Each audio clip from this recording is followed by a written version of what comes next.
Assalamualaikum warahmatullahi wabarakatuh.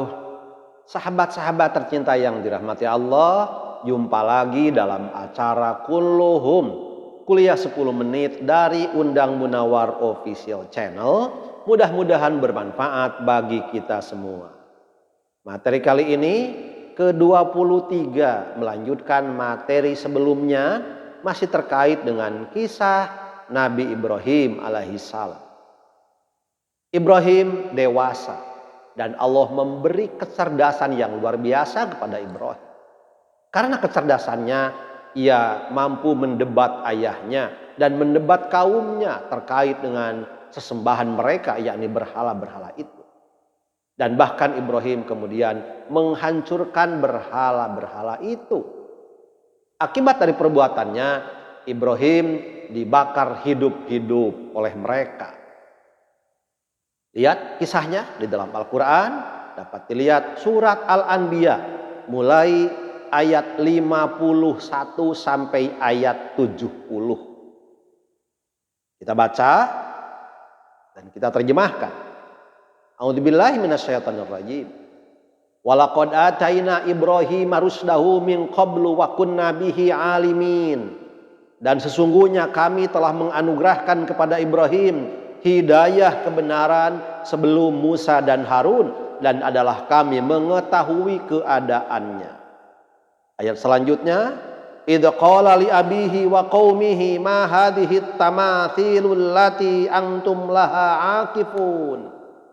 Ingatlah ketika Ibrahim berkata kepada bapaknya dan kaumnya, patung-patung apakah ini yang kamu tekun beribadah kepadanya? Qalu wajadna aba ana laha abidin. Mereka menjawab, kami dapati bapak-bapak kami menyembahnya. Qala laqad kuntum antum wa abaukum fi dhalalim mubin. Ibrahim menjawab, sesungguhnya kamu bersama bapak-bapakmu itu adalah di dalam kesesatan yang nyata. Sesat kalian dan bapakmu karena menyembah berhala. Qalu aji'tana bil haqqi am anta minal la'ibin. Mereka bertanya, betulkah engkau mendatangkan kebenaran kepada kami atau engkau hendak mempermainkan kami saja? Begitu pertanyaan kaumnya tentang Ibrahim. Qala barrabbukum rabbus samawati wal ardi alladzi fatarahunna wa ana ala dzalikum minasyahidin.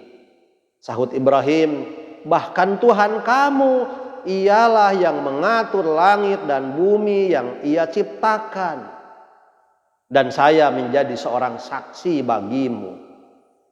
Watallahi la aqidanna asnamakum ba'da an tuwallu mudbirin. Demi Allah, saya hancurkan berhala-berhala mereka, berhala-berhalamu sepeninggalmu pergi ke tempat perhimpunanmu. Nanti setelah mereka pulang dari tempat penyembahan berhala, akan kami hancurkan berhala-berhala itu. Pulanglah mereka dari tempat penyembahan berhala. Faja'alahum judadan illa kabiran lahum la'allahum ilaihi yarji'un. Dihancurkannya berhala-berhala itu sehingga menjadi pecah, menjadi terpotong-potong, kecuali sebuah berhala besar. Mudah-mudahan mereka kembali melihatnya. Dihancurkan oleh Ibrahim semuanya, kecuali satu yang paling besar. Menurut riwayat, katanya kapak yang digunakan untuk menghancurkan berhala itu disimpan, dikalungkan di leher berhala yang besar itu, yang tidak dihancurkan itu. Qalu man fa'ala hadza bi alihatina innahu laminadh dhalimin. Mereka datang lagi ke tempat penyembahan berhala, dan mereka melihat dalam kondisi hancur berhala-berhala itu. Maka kemudian mereka berkata, siapa yang berbuat semacam ini terhadap Tuhan kita? Sesungguhnya orang itu seorang yang aniaya. Qalu man fa'ala hadza bi alihatina innahu laminadh dhalimin. Al-Anbiya ayat 59. Kemudian ayat selanjutnya, qalu sami'na fatay yadhkuruhum yuqalu lahu Ibrahim. Setelah ditanyakan siapa yang berbuat seperti ini, menghancurkan berhala-berhala ini, Di antara mereka ada yang berkata, kami dengar ada seorang anak muda yang mencaci dan menista Tuhan kita, namanya Ibrahim. Mungkin Ibrahim, karena Ibrahim itu suka mencaci dan menista Tuhan-Tuhan kita, berhala-berhala kita. Qalu fa'tu bihi ala a'yunin nasi la'allahum yashhadun. Mereka berkata, suruhlah ia datang. Suruh datanglah dia, Ibrahim, kemari di hadapan orang-orang banyak, orang-orang ramai, supaya mereka mempersaksikan. Qalu a anta fa'alta hadza bi alihatina ya Ibrahim. Kemudian mereka itu bertanya, engkaukah yang berbuat semacam ini atas Tuhan-Tuhan kami? Setelah Ibrahim dipanggil, kemudian diinterogasi, ditanya, kamu yang menghancurkan berhala-berhala ini? Tuhan-Tuhan kami ini? Qala Ibrahim kemudian menjawab, bal fa'alahu kabiruhum hadza fas'aluhum in kanu yantiqun.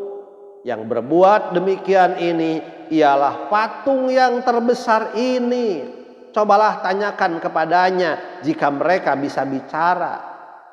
Jika dia patung yang besar itu bisa bicara, tanyakan kepadanya.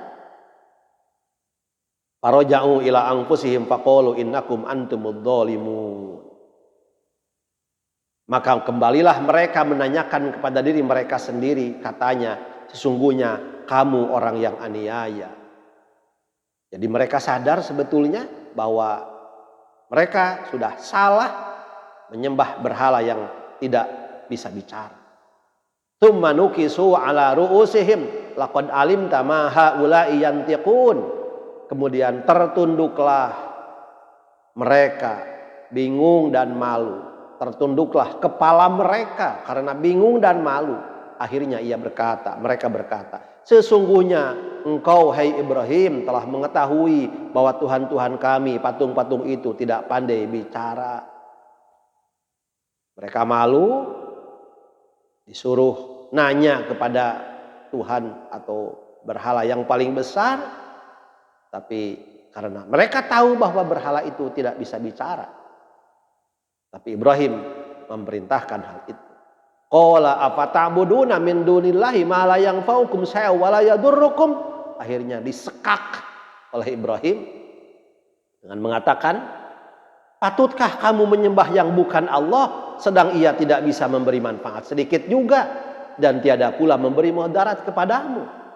Jadi kalau begitu kenapa kamu menyembah berhala yang tidak bisa memberi manfaat, tidak bisa memberi mudarat, tidak bisa berbuat apapun? Kenapa? Begitu pertanyaan Ibrahim kepada mereka. Ufil lakum walima ta'buduna min dunillahi afala taqilun. Celakalah kamu dan apa yang kamu sembah selain Allah, maka apakah kamu tidak berakal? Begitu kata Ibrahim kepada mereka.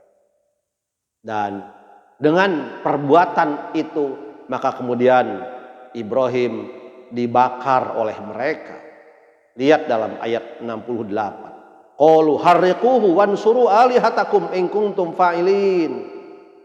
Mereka berkata, bakarlah dia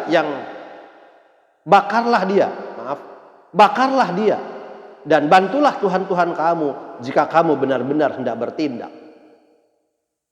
Akhirnya Ibrahim dibakar oleh mereka dengan gundukan kayu bakar yang sangat besar.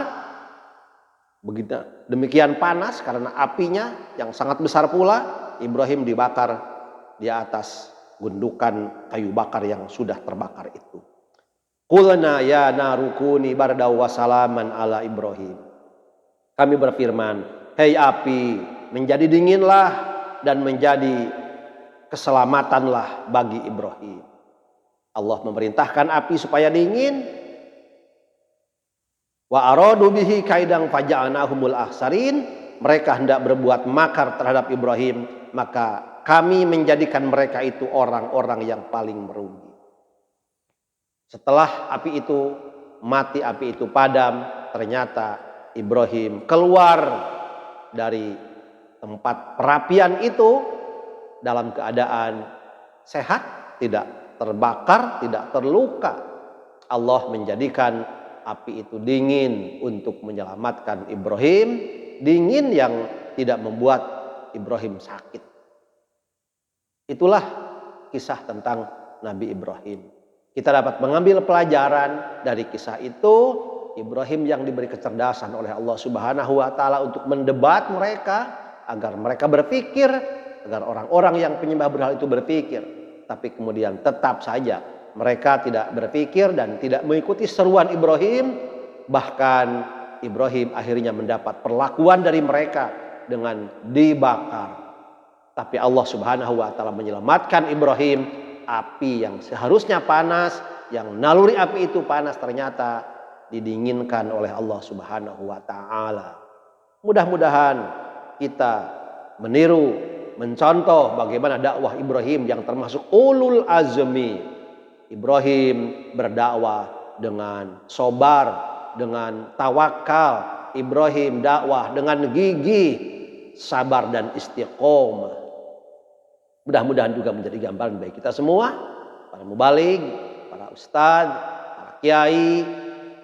Kita memiliki kewajiban untuk membimbing mereka, membimbing orang lain agar senantiasa beribadah kepada Allah Subhanahu wa taala.